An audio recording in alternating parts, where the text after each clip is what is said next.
नमस्कार, आप देख रहे हैं सबसे बड़ा। प्रदेश के 5वें चरण के रण में इस बार बड़े बड़े दिग्गज अपनी किस्मत आजमा रहे हैं। वहीं राजधानी लखनऊ से राजनाथ सिंह चुनावी मैदान में है। हमारे संवाददाता अनूप कुमार सिंह की यह खास रिपोर्ट आप देखिए।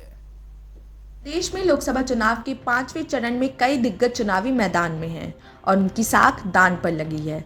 5वें चरण में 14 लोकसभा सीटों पर चुनाव होना है। 2019 के लोकसभा चुनाव में इन्हीं 14 सीटों में से 13 सीटों पर भारतीय जनता पार्टी ने जीत दर्ज किया था और एक सीट यानी रायबरेली में सोनिया गांधी जीत दर्ज कर सांसद पहुंची थी। इस बार रायबरेली की सीट पर राहुल गांधी अपनी किस्मत आजमा रहे हैं।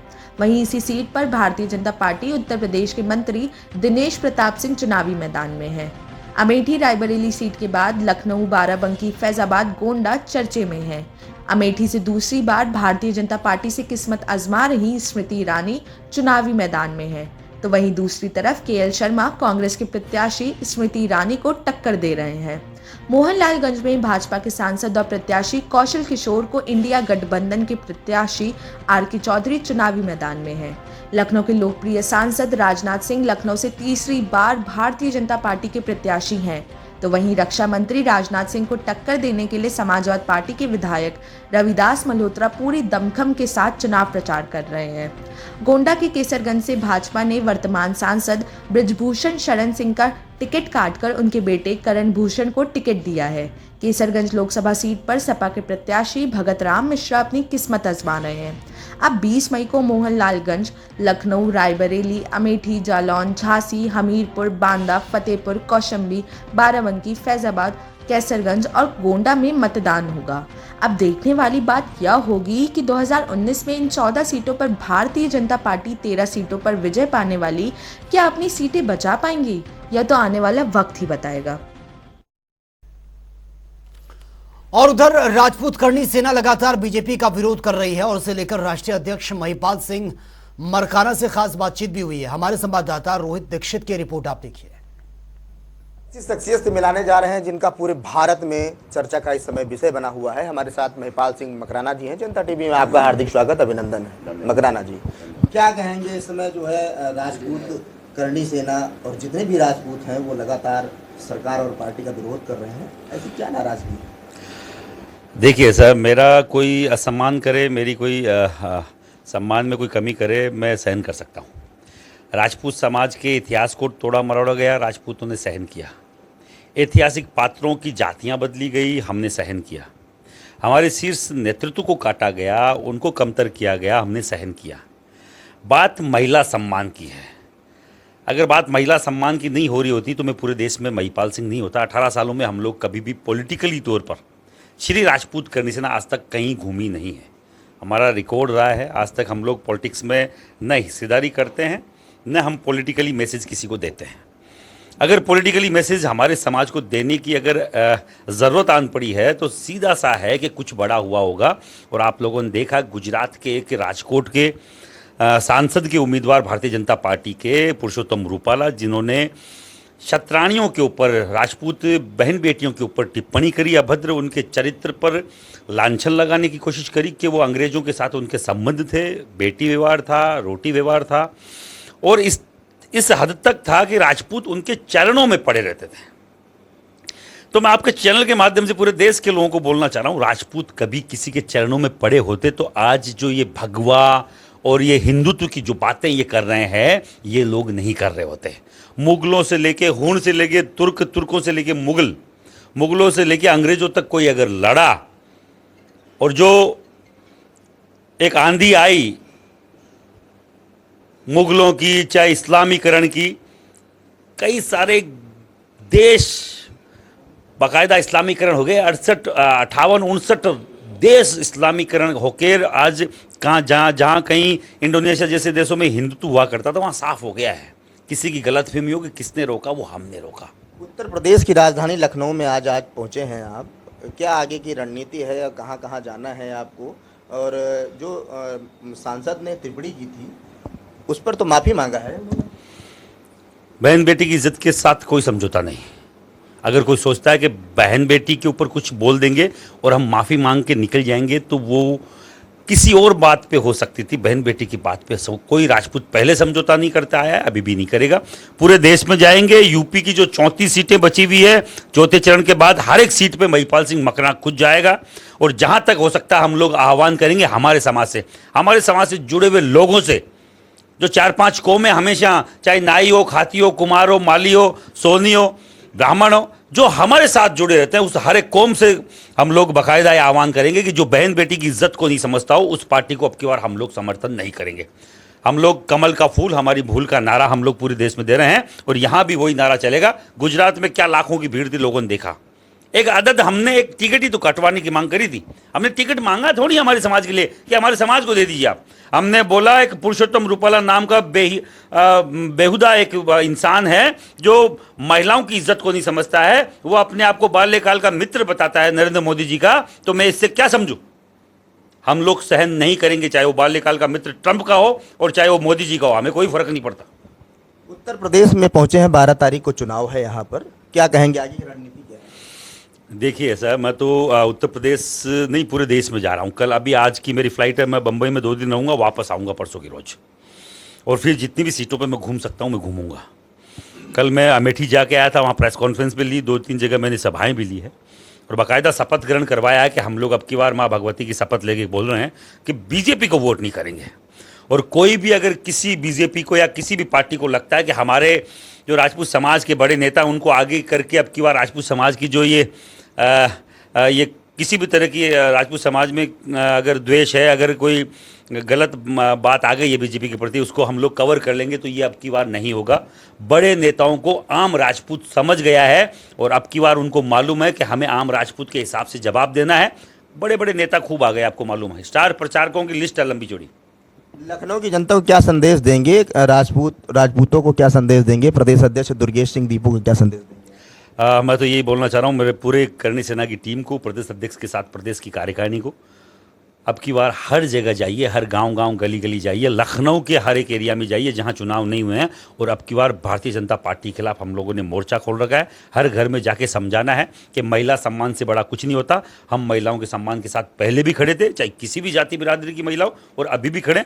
हमारे महिलाओं के सम्मान के साथ कोई अगर कमतर अगर कुछ भी करेगा तो हम लोग उसको मुंह तोड़ जवाब देंगे। हमारे साथ तमाम बातचीत करने के लिए महिपाल सिंह मकराना जी मौजूद थे। इन्होंने साफ तौर पर कहा है कि उत्तर प्रदेश हो या भारत हो, अगर महिलाओं के सम्मान की बात आएगी तो करणी सेना मैदान में आएगी। एक सांसद की वजह से पूरा जो राजपूत संगठन है वो कहीं ना कहीं एक गुस्सा और नाराजगी जताई जा रही है। लखनऊ से रोहित दीक्षित, जनता टीवी। और चलिए खबरों में आगे बढ़ेंगे बड़ी खबर के साथ, और बाराबंकी से बड़ी खबर सामने आ रही है। कल बाराबंकी आएंगे प्रधानमंत्री नरेंद्र मोदी, 1 दिवसीय ये दौरा है और चुनावी जनसभा को भी संबोधित करेंगे। कार्यक्रम में सीएम योगी भी शामिल रहेंगे। कार्यकर्ताओं और पदाधिकारियों में उत्साह है, युद्ध स्तर पर तैयारियां चल रही हैं। सुरक्षा व्यवस्था के भी पुख्ता इंतजाम किए गए हैं और अलग से की गई है पार्किंग की व्यवस्था। संवाददाता चमन मिश्रा की यह रिपोर्ट भी आप देखिए।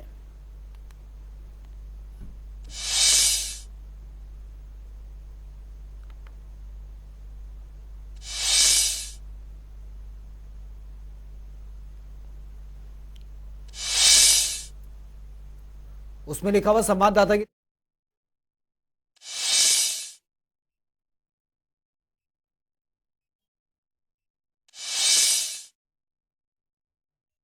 पार्किंग की व्यवस्था की गई है। प्रधानमंत्री नरेंद्र मोदी कल यहां पर पहुंचेंगे। तैयारियां इस वक्त जोरों शोरों पर चल रही हैं और कल बाराबंकी आएंगे प्रधानमंत्री नरेंद्र मोदी, लेकिन उससे पहले सुरक्षा के पुख्ता इंतजाम किए गए हैं। तैयारियां लगभग पूरी हो चुकी हैं। 1 दिवसीय दौरा यह है और यहां पर जनसभा को संबोधित भी करेंगे। और ये आप देख सकते हैं तमाम तरीके की जो तैयारियां हैं वो आपके सामने हैं। बड़े बड़े कटआउट्स यहां पर तैयार किए गए हैं। भारी सुरक्षा बल यहां पर मौजूद रहेगा और तमाम जो कुर्सियां हैं वो भी लगाई गई। देश के प्रधानमंत्री का कल बाराबंकी 1 दिवसीय दौरा है, जहां पर वो एक बड़ी जनसभा को संबोधित करेंगे और उसको लेकर तैयारियां पूरी की जा रही हैं। ये मेरे पीछे आप देख सकते हैं मंच है, जहां से कल देश के प्रधानमंत्री नरेंद्र मोदी जनता को संबोधित करेंगे और अपनी पार्टी की किए गए कार्यों की बखान करेंगे। वही भाजपा प्रत्याशी राजरानी रावत के पक्ष में माहौल बनाएंगे। पीएम की रैली को देखते हुए सुरक्षा व्यवस्था के पुख्ता इंतजाम किए गए हैं। चप्पे चप्पे पर पुलिस का कड़ा पहरा है। यूपी पुलिस समेत पैरामिलिट्री फोर्स की भी तैनाती की गई है। मैं आपको दिखाना चाहूंगा, ये तस्वीरें हैं जहां से पैरा मिलिट्री फोर्स की तैनाती की गई, जो इस समय मौके पर स्थलीय निरीक्षण कर रहे हैं। और इधर प्रधानमंत्री मोदी के उड़न खटोला उतरने के लिए यहाँ पर हेलीपैड बनाया गया है। उनके साथ ही मुख्यमंत्री योगी आदित्यनाथ भी इसी मंच पर रहेंगे, जो जनता को संबोधित करेंगे। कहीं ना कहीं प्रधानमंत्री की होने वाली इस रैली को लेकर शासन प्रशासन लगातार तैयारियां कर रहा है और तैयारियों को अंतिम रूप दिया जा रहा है। कल करीब 11 बजे प्रधानमंत्री यहां पर आएंगे और 55 मिनट बाराबंकी में रहेंगे और यहां की जनता को संबोधित करेंगे, जिसको लेकर तैयारियां अंतिम रूप में है। और यहां पर लगभग 1 लाख की संख्या में लोगों को आने की उम्मीद है। चमन मिश्रा, जनता टीवी, बाराबंकी। चिकित्सा स्वास्थ्य सेवाओं को और बेहतर बनाने के लिए राम मनोहर लोहिया आयुर्वेदिक संस्थान में और क्या कदम उठाए जा सकते हैं, जिससे कि आने वाले मरीजों को बेहतर स्वास्थ्य सुविधाएं मिल सकें। इसे लेकर हमारे संवाददाता सत्यव्रत शुक्ल ने आरएमएल के निदेशक डॉक्टर सीएमएस सिंह से खास बातचीत की है, वो देख लेते हैं।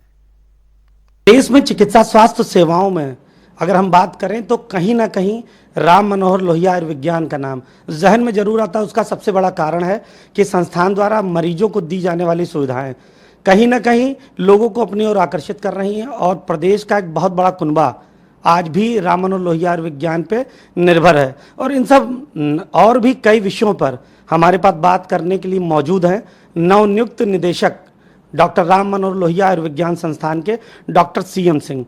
डॉक्टर साहब नमस्कार। पहले तो हम आपका बहुत बहुत स्वागत करते हैं जनता टीवी की तरफ से, और हम जानना चाहेंगे कि आपकी यहाँ नियुक्ति के बाद सबसे पहले आपकी प्राथमिकताएं संस्थान को लेकर के क्या होंगी? देखिए, अभी तो मुझे 2 महीना पहले मैं ज्वाइन किया हूँ। जो मैं जब इस संस्थान में आया तो जो मुझे यहाँ के चैलेंजेस पता थे, उसमें एक था कि इमरजेंसी की सर्विसेज। मुझे ये पता लगा कि इमरजेंसी में बेड कम होने के नाते बहुत सारे मरीज एडमिट नहीं हो पाते, उनको रेफ़र करना होता है। एक तो ये प्रॉब्लम थी। दूसरा जो मेरा विज़न है कि मैं यहाँ पे centre of excellence in research को बनाऊं और रिसर्च को बढ़ावा दिया जाए, क्योंकि रिसर्च सारे ही फील्ड में बहुत इम्पॉर्टेंट है, बट मेडिकल के फील्ड में बहुत ज़रूरी है। उसी से हमें नई दवाएं, नई वैक्सीन और नई विधाएं मरीजों को ट्रीटमेंट के लिए प्राप्त होती हैं। तो दूसरा हमारा जो विज़न था वो था कि हम centre of excellence in research बनाएं। तीसरा जो इम्पॉर्टेंट वर्क था, जो काफ़ी दिनों से हम लोग प्रयासरत थे, पहले लोग प्रयासरत थे बट नहीं हो पाया था, वो था न्यूरो साइंस सेंटर। आज के दिन में आप देख रहे होंगे कि ब्रेन स्ट्रोक या ब्रेन हेमरेज के केसेस बहुत ज़्यादा से बढ़ रहे हैं और रोड ट्रैफिक एक्सीडेंट भी होता है जिसकी वजह से ब्रेन में इंजरी होती है। तो उसके लिए एक dedicated advance centre of neurology, neuro science centre बनाने की ज़रूरत थी और उस पर हम बहुत तेज़ी से काम कर रहे हैं। अगले 2-3 महीने में advance centre of neurology, neuro science centre शुरू हो जाएगा। डॉक्टर प्रोजेक्ट है। बहुत बहुत डॉक्टर साहब धन्यवाद। तो ये थे नवनियुक्त निदेशक डॉक्टर राम मनोहर लोहिया आयुर्विज्ञान संस्थान के डॉक्टर सीएम सिंह, जिन्होंने बताया कि अगले 5 सालों में हम बेड भी बढ़ाना चाहते हैं। जो भीड़ आ रही उस भीड़ को कंट्रोल करने के लिए कहीं ना कहीं नई तकनीक जो कि टेलीमेडिसिन है, जिसके द्वारा सुदूर बैठे हुए डॉक्टर को यहाँ से ट्रेनिंग दे करके इलाज मुहैया कराया जा सके। निश्चित रूप से ये सारे कदम कहीं ना कहीं मरीज के लिए उठाने के लिए ये संकल्पित हैं और इनका प्रयास है कि अगले 5 सालों में राम मनोहर लोहिया आयुर्विज्ञान की स्थिति को और अच्छा और बेहतर बनाया जा सके, ताकि ज़्यादा ज़्यादा मरीजों को ये सुविधाएं दी जा सकें, जिसके लिए ये प्रतिबद्ध हैं और अनवरत रूप से काम भी कर रहे हैं। तो जनता टीवी के साथ बात करने के लिए डॉक्टर साहब बहुत बहुत धन्यवाद। कैमरा पर्सन रियाज के साथ सत्यव्रत शुक्ल, जनता टीवी, लखनऊ।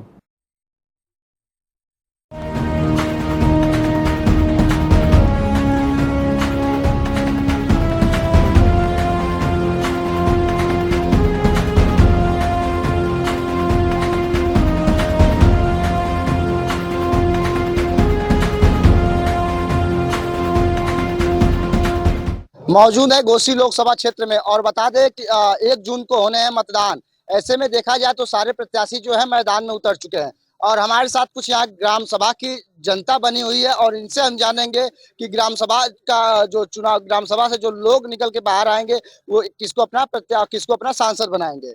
यहाँ कुछ लोग हैं, क्या नाम पड़ेगा आपका? राकेश द्विवेदी। राकेश द्विवेदी। किस गाँव से हैं?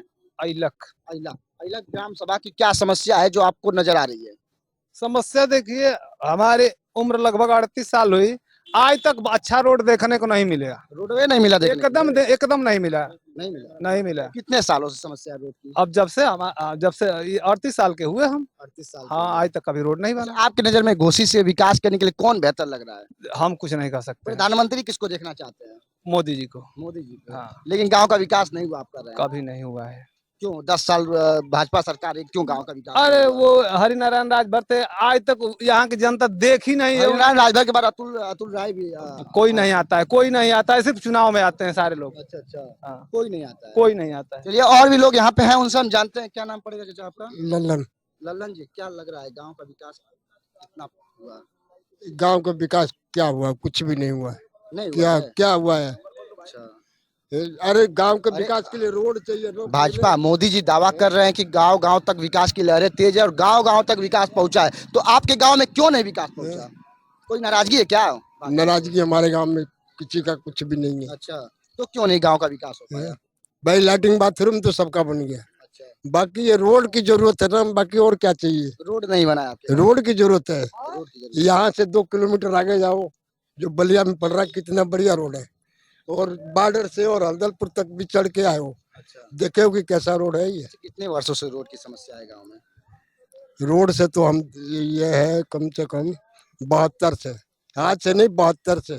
सन 72 से समस्या है रोड की? हाँ, तो और क्या है ये? आप हमसे पूछ रहे हो, आप देख नहीं रहे हो इसको? मैं देख रहा हूँ, लेकिन आपसे मैं नहीं, पूछ रहा हूँ हमसे क्योंकि क्यों आप पूछ काफी रहे हो? समय आप से देख रहे हो कि नहीं इस देख रहे हो? गांव के निवासी हैं आप, इसलिए मैं आपसे हाँ। पूछ रहा हूँ। मैं तो अभी आया हूँ, आप तो इस गांव के निवासी हैं। हाँ, हम तो हैं, तो तभी तो हम पूछ रहे हैं ना। अच्छा, यहाँ काफी लंबे समय से यहाँ पे जनप्रतिनिधियों का चुनाव होते आया है, यहाँ पे जनप्रतिनिधि भी आए हैं, लेकिन क्या इस गांव का विकास के लिए कोई इस गांव में आया नहीं क्या चुनाव जीतने के बाद? बहुत जीतने के बाद कोई नहीं आता। कोई नहीं आता है? कोई नहीं आता यहाँ। चलिए, हम यहाँ मौजूद थे, इस समय ग्राम सभा है। क्या नाम पड़ेगा आपका? अच्छे लाल चौहान। क्या लग रहा है गांव का विकास को लेकर काफी लोग यहाँ सवाल उठा रहे हैं? गांव का विकास तो बहुत हुआ है। वो तो कह रहे हैं रोडवे नहीं बना है। रोड है, देखिए सब साफ। ये अब 1 महीना 1.5 महीने के बाद ये पिच हो जाएगा। देखिए रोड पर काम चल रहा है। 10 सालों में क्यों नहीं पिच हुआ? 10 साल में भाई पिच नहीं हुआ है, इसलिए नहीं कि हम लोग का विधायक 5 साल। मोदी जी कह रहे हैं कि 10 सालों में काफी विकास हुआ है, घर से लेकर रोड। खाली इस रोड का नहीं विकास हुआ है सर, इस रोड का खाली विकास नहीं हुआ है। नहीं, ये बस इसी रोड का। नाराजगी है क्या मोदी जी को कुछ नहीं नाराजगी, किसी से नाराजगी नहीं है। अच्छा, चलिए और भी लोग हैं, हम जानते हैं, उनसे बात करते हैं। लोकसभा चुनाव पे चर्चा करते हैं। जनता यहाँ पे ग्राम सभा में हम मौजूद है, जनपद मऊ के घोसी लोकसभा क्षेत्र में। और क्या नाम पड़ेगा आपका? रामनीत वर्मा। क्या लग रहा है कि गांव का विकास को लेकर काफी लोग यहाँ पे चर्चा बनाए हुए हैं? चर्चा बनाए हैं, ना रोड है, ना नाली है, ना खड़ंजा है। नाली देख रहे हैं, सारे भरे पड़े हुए हैं, क्या करें? ना रोड है, ना नाली है, ना खड़ंजा है। इनका ये एक मुद्दा है। सुन लीजिए एक सेकंड। क्या लग रहा है कि अब तक यहाँ से काफी लोग यहाँ से सांसद हैं, काफी सरकारें आई और गई, तो क्या लग रहा है भाजपा भी रही है, सपा भी रही है, बसपा भी रही है, कांग्रेस भी रही है, तो अभी तक गांव का विकास क्यों नहीं हुआ? क्या लग क्या रहा है आपको? अब हम क्या बताएं? मोदी जी दावा कर रहे हैं कि 10 सालों में जो गांव से लेकर शहर को जोड़ने तक का जो विकास हुआ है काफी तेजी से हुआ है, लेकिन आपके यहाँ आने पे ये सारे दावे फेल नजर आ रहे हैं, क्यों? अब पता नहीं, अब तो सरकार जाने समझे। अच्छा, प्रधानमंत्री आप किसको देखना चाहते हैं प्रधानमंत्री के रूप में? एक तरफ राहुल गांधी है, दूसरी तरफ वही है, मोदी जी हैं, और क्या है? अच्छा, तभी मोदी जी को ही सपोर्ट करेंगे हम लोग। अच्छा अच्छा, चलिए और भी लोग यहाँ पे। क्या नाम पड़ेगा आपका? मुन्ना राजभर। मुन्ना राजभर जी। अच्छा, ये बताइए इसी गांव के हैं? जी। क्या काफी लोग यहाँ पे सवाल उठाए गांव के सड़क को लेकर, क्या सड़क में वाकई में कोई समस्या है गांव में बड़ी? देखिए, जब चुनाव आता है, चुनाव के समय हम लोग अपने जनप्रतिनिधि को सही चुनाव नहीं कर पाते हैं, जिसके वजह से समस्याएं होती है।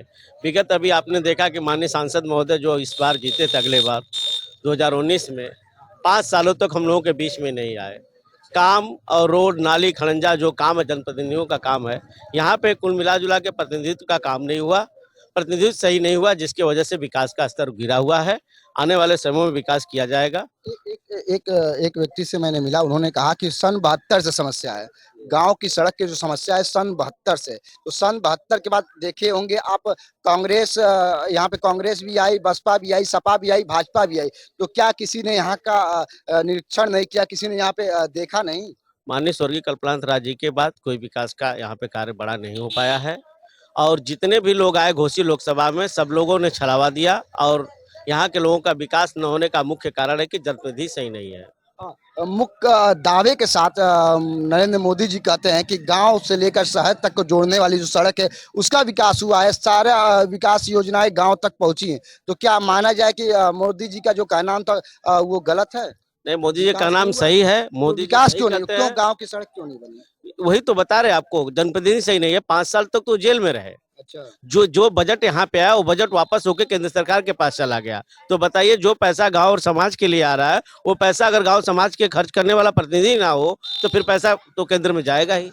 पैसा यहाँ से वापस हो गया, जिसकी वजह से विकास का स्तर रुका हुआ है। प्रधानमंत्री के रूप में किसको देखना चाहते हैं? एक तरफ राहुल गांधी हैं, काफी दावे कर रहे हैं, दूसरी तरफ देखा जाए तो नरेंद्र मोदी जी हैं, तो किसको देखना चाहते हैं? पूरा देश नहीं, दुनिया ये जानती है कि प्रधानमंत्री नरेंद्र मोदी जी तीसरी बार प्रधानमंत्री बनेंगे। हम क्या, पूरा देश के लोगों से आप पूछेंगे तो यही कहेंगे कि तीसरी बार प्रधानमंत्री नरेंद्र मोदी जी बनने जा रहे हैं।